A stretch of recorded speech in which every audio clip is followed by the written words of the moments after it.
கொட்டி தண்ணீர் கட்டது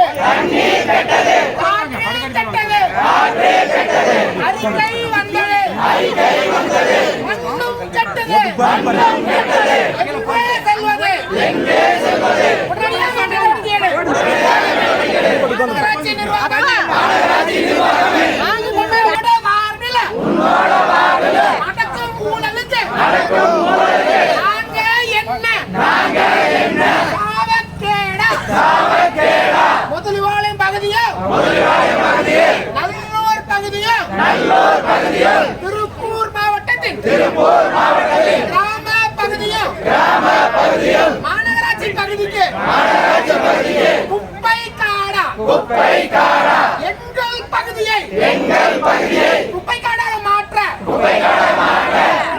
விடமாட்டோம் 60 வார்டு